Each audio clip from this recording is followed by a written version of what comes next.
இன்றைய வேதவசனம் மத்தேயு 16:18.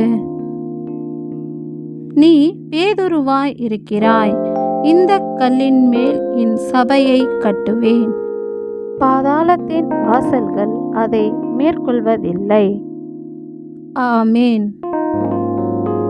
பேதுரு என்றால் பாறை என்று பொருள்.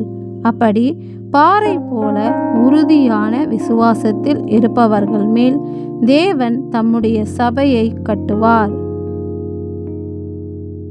பாதாளத்தின் வாசல் அந்த சபையை மேற்கொள்ளாது.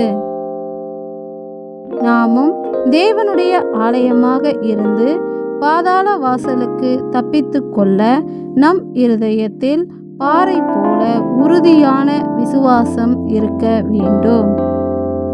எங்கள் விசுவாசத்தை பாறை போல உறுதியாக்கி எங்கள் மேல் உம்முடைய சபையை கட்டி பாதாளத்தின் ஆக்கினைக்கு விலக்கி எங்களை இரட்சித்த எங்கள் தேவனே, உமக்கு நன்றி செலுத்துகிறோம்.